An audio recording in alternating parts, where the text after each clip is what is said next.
فقط اللہ کی رضا کے لیے کیا ہوا ہے، وہ میرا اور میرے رب کا راز ہے۔ فرمایا جب تم بڑے الجھ جاؤ نا، جب تم بڑی آزمائش میں آ جاؤ اور جب تم سمجھ لو کہ اب میں بڑی تکلیف میں آ گیا ہوں، تو پھر ایک طریقہ حضور نے ہمیں اور بھی بتلایا مانگنے کا، ایک اور طریقہ بھی بتلایا، اور وہ روایت صحیح مسلم میں موجود ہے۔ راوی حضرت عبداللہ ابن عمر رضی اللہ تعالیٰ عنہ، حضور فرماتے ہیں 3 لوگ سفر کر رہے تھے۔ یہ آپ اندازہ فرمائیے، صحیح مسلم کی حدیث ہے، اور ذرا حضور کے سمجھانے کا ایک یہ رنگ بھی ہے اللہ کو منانے کا، ایک یہ انداز بھی ہے اس کی بارگاہ میں گزارشات پیش کرنے کا، یہ بھی ایک طریقہ حضور نے ہمیں بتلایا۔ اگرچہ اپنی نیکیوں کو چھپانا چاہیے، نیکیاں جو چھپی ہوئی ہوتی ہیں وہ قیمتی ہوتی ہیں، وہ قیمتی چیزیں ہوتی ہیں جو لوگوں نے چھپا کر کے رکھی ہوتی ہیں۔ حضرت عبداللہ ابن عمر فرمانے لگے کہ نبی پاک صلی اللہ علیہ وسلم فرماتے ہیں 3 لوگ سفر کر رہے تھے، رستے میں طوفان آ گیا، تیز بارش شروع ہو گئی، تو حضور فرماتے ہیں وہ تینوں بارش سے بچنے کے لیے ایک غار میں چھپ گئے۔ ان کو پتہ ہے پرانے زمانے کے اندر غاریں ہوتی تھیں، اور لوگ جب سفر کرتے تھے لمبے تو پتھروں اور پہاڑوں کے بیچ میں سے سفر کرتے تھے۔ وہ غار کے اندر چلے گئے، اب چونکہ طوفان بہت زیادہ تھا، جب وہ غار کے اندر چلے گئے تو اللہ کے پیارے حبیب صلی اللہ علیہ وسلم فرماتے ہیں پتھر اوپر سے لڑکتا ہوا آیا اور غار کے منہ کے آگے آ کے اس نے غار کو بند کر دیا۔ اب اتنا تیز اور اس مضبوطی کے ساتھ وہ پتھر لگا اور اتنا صحیح فٹ ہوا کہ اندر روشنی آنی بھی ختم ہو گئی۔ اب 3 لوگ ہیں، تھوڑی دیر تو وہ پریشان رہے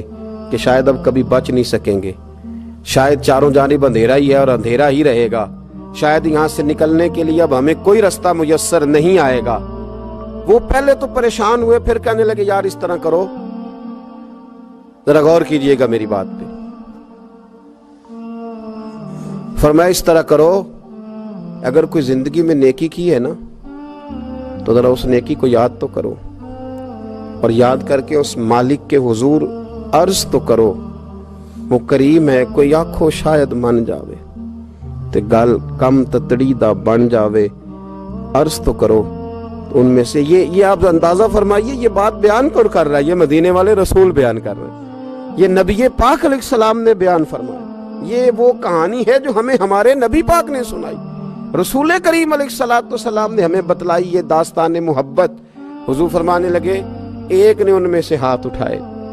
اور اس نے انداز کیا چھیڑا، عرض کرنے لگا اللہ تو جانتا ہے نا میں نے بکریاں رکھی ہیں، میں غریب ہوں، مزدور ہوں، اور مالک تو یہ بھی جانتا ہے کہ میرے بچے بھی ہیں، بیوی بھی ہے، پر میں جب بھی گھر لوٹا ہوں تو دودھ میں نے بچوں اور بیوی کو پہلے نہیں دیا، بوڑھے ماں باپ کو پہلے دیا۔ اللہ میں نے ان کے ساتھ ہمیشہ کرم کے بازو کھول کر معاملہ کیا، وہ غار میں تنہا بیٹھے ہیں اور اپنے مالک کو منا رہے ہیں۔ عرض کرتے ہیں اللہ تجھے یاد ہے نا ایک رات جب میں بڑی دیر سے لوٹا تھا، لکڑیاں کاٹتے، درخت تلاش کرتے، مجھے دیر ہو گئی، میں دیر سے لوٹا تھا، نیت یہ کر رکھی تھی کہ دودھ سب سے پہلے ماں باپ کو پلاؤں گا، مالک جب میں لوٹا تو وہ بوڑھے تھک کر کے سو گئے تھے، میری بیوی نے مجھے کہا کہ بچوں کو پلا دو، وہ سو گئے، تو میں نے کہا نہیں میرے ذمے ہے ان بوڑھوں کے دل کو ٹھنڈا کرنا، ان سے پیار کرنا۔ اللہ بیوی مانگتی رہی، بچے طلب کرتے رہے، میری ٹانگوں میں گھومتے رہے، بار بار آتے رہے، اور میں نے دودھ نہیں پلایا۔ اے مالک فجر ہو گئی، آفتاب طلوع ہونے کا وقت آ گیا، پر میں نے ماں باپ کے بیدار ہونے کا انتظار کیا۔ اے اللہ وہ جب اٹھے تو ان کی آنکھوں میں جو میرے لیے دعا تھی اور ان کے سینوں میں جو میرے لیے کرم تھا، اگر تیری بارگاہ میں وہ نیکی قبول ہے تو مالک پھر رحم فرما، نہ اس مشکل سے آسانی عطا فرما۔ سنو سنو، رسول کریم صلی اللہ علیہ وسلم فرماتے ہیں کہ اس بندے کی دعا مکمل ہوئی تو پتھر تھوڑا سا سرک گیا، اور اتنا سرکا کہ آسمان نظر آنے لگا۔ جس نے ماں باپ کو منایا ہے، ان سے پیار کیا ہے، پھر یہی بات وسیلہ بن جائے گی رب کے ماننے کا، پھر یہ وسیلہ بنے گی، اللہ اس سے مان جائے گا۔ پھر رسول کریم صلی اللہ علیہ وسلم فرمانے لگے، دوسرا بولا اور عرض کرنے لگا کہ اے اللہ تو جانتا ہے مجھے اپنے چچا کی بیٹی بھانے لگی تھی، میں اس کی طرف رغبت کرنے لگا تھا، اور میں نے جب اس سے جا کے ارادہ کیا کہ میں تیرا طالب ہوں تو اس نے مجھے کہا کہ پہلے 100 دینار لاؤ بانا، تو اللہ میں نے مشقت کر کے 100 دینار جمع کیے، اور جب میں پوری طرح اس پر حاوی ہو گیا، وہ میرے قبضے میں آ گئی اور گناہ کا میں نے ارادہ کر لیا، تو اس عورت کے منہ سے ایک جملہ نکلا کہ اللہ سے ڈر، اے مالک وہ میرے قبضے میں تھی، اے اللہ میں گناہ پر قادر تھا، میں چاہتا تو گناہ کر لیتا، لیکن جب اس نے تیرا نام لے کے کہا نا کہ اللہ سے ڈر، اللہ میں ڈر گیا، میں اسے چھوڑ کے آ گیا۔ اگر تجھے یہ بات پسند ہے تو پھر نکال دینا اس مشکل سے، پھر کر دینا کرم۔ اللہ میری بھی تو چڑھتی جوانی تھی نا، میں بھی تو سب کچھ کر سکتا تھا، پر تیرے لیے، تیری خاطر میں لذت گناہ سے باز رہا، تو اللہ تو رحمت فرما دے۔ حضور فرماتے ہیں اس کی دعا مکمل ہوئی تھی کہ پتھر تھوڑا اور سرک گیا۔ پھر تیسرا بولا، اور اس نے بول کے کہا اے اللہ ایک مزدور کو، ایک دیہڑی دار کو، ایک غریب کو میں نے کام پہ رکھا ہوا تھا، یہ تیرا اور میرا راز ہے اللہ۔ وہ مزدور، وہ دیہڑی دار میرے پاس کام پہ لگا تھا، کچھ چاول میں نے اس کی اجرت مقرر کر دی کہ تو کام مکمل کرے گا تو میں تجھے دوں گا، اور جب اجرت لینے کا وقت آیا تو وہ بگڑ کر ناراض ہو کر چلا گیا، میں اسے ڈھونڈتا رہا، وہ مجھے ملا نہیں، میں نے اس کے چاولوں کی قیمت کاروبار میں انویسٹ کر دی، اس کا تھوڑا سا سرمایہ پر میں نے کھایا نہیں، پھر وہ اس سے میں کاروبار کرتا رہا، اور اتنا کاروبار کیا کہ بہت ساری گائیں اور ان کے چرواہے تیار ہو گئے، وہ سالوں کے بعد لوٹا، میں نے اس غریب کا مال کھایا نہیں بلکہ بڑھایا، محفوظ کر کے رکھا، وہ سالوں کے بعد لوٹا اور کہنے لگا میرا مال، تو میں نے کہا وہ ساری گائیں تیری ہیں، وہ چرواہا تیرا ہے، یہ سارا کچھ تیرا ہے۔ تو کہنے لگا تو مجھ سے مذاق کرتا ہے، میں غریب کہاں اور گاؤں اتنی بڑی گائیں کہاں، تو مذاق کرتا ہے؟ تو میں نے کہا مذاق نہیں، میں نے اپنے رب سے ڈر کے تیرے مال کی حفاظت کی، یہ تیرا ہے۔ اے اللہ میں کھا بھی تو سکتا تھا نا، پر تجھ سے ڈر کر میں نے وہ سارا محفوظ رکھا۔ اللہ اگر تجھے میری یہ ادا پسند ہے تو پھر آج مان جانا، آج راضی ہو جا۔ اللہ کے رسول فرماتے ہیں اس کی دعا مکمل ہوئی تھی کہ پتھر لڑکا اور ان کے لیے رستہ بن گیا، وہ باہر آ گئے۔ تو حضور نے ہمیں بتلایا کہ وہ تمہاری نیکیاں جو چھپی ہوئی ہیں، وہ تمہاری نیکیاں جو تم نے خالص اللہ کی رضا کے لیے کی ہیں،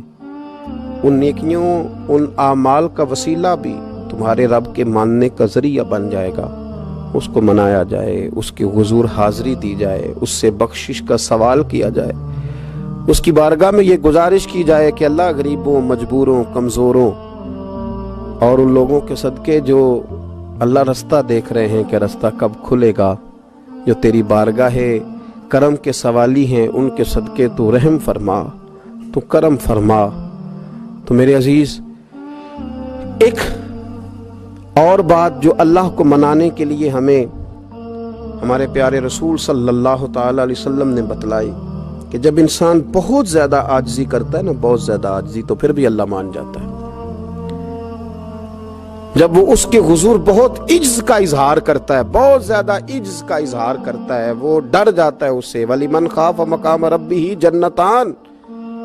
فرمایا جو میرے سامنے کھڑے ہونے سے ڈرے گا میں اسے 2 جنتیں عطا کروں گا۔ حضرت بابا فرید الدین مسعود گنج شکر بابا صاحب رحمت اللہ علیہ فرماتے ہیں کہ ایک نیک نوجوان تھا، دن کو روزہ رکھتا، رات کو نماز پڑھتا، پر اللہ سے ڈرتا پھر بھی بہت ہی زیادہ تھا، بڑا ہی ڈرتا تھا۔ موت کا وقت آیا تو ماں ہی تھی بس اس کی، تو ماں سے کہنے لگا اماں تو میری ماں ہے، میرے ساتھ 3 وعدے تو کر۔ اس نے کہا پتر تو بتا، آخری ہج کی لے رہا ہے اور اس غریبنی ماں سے تو وعدہ لے رہا ہے، بتا کیا وعدہ ہے؟ تو عرض کرنے لگا اماں جب میں مر جاؤں نا تو میرے گلے میں رسی ڈال کے تو مجھے گھمانا گھر کے صحن میں، اور لوگوں کو کہنا جو رب کی نافرمانی کرے اس کا یہی حال ہوتا ہے۔ یہ اعلان کرنا جو اللہ کے نافرمان ہوں ان کا یہی اشر کیا جانا چاہیے۔ اور اماں پھر دوسرا وعدہ کر،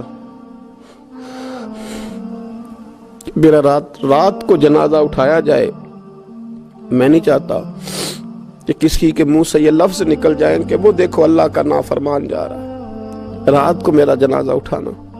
اور اماں تیسرا میرے ساتھ وعدہ کر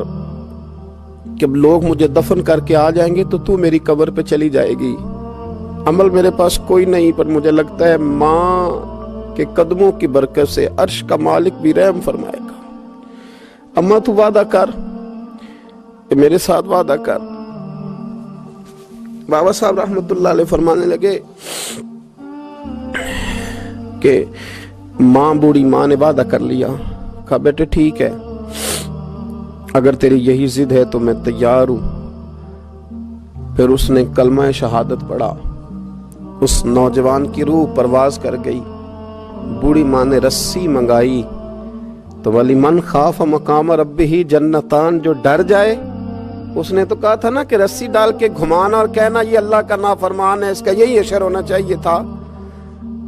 لیکن جب ماں گلے میں رسی ڈالنے لگی تو گھر کے ہر کونے سے آواز آنے لگی، خبردار یہ رب کا دوست ہے،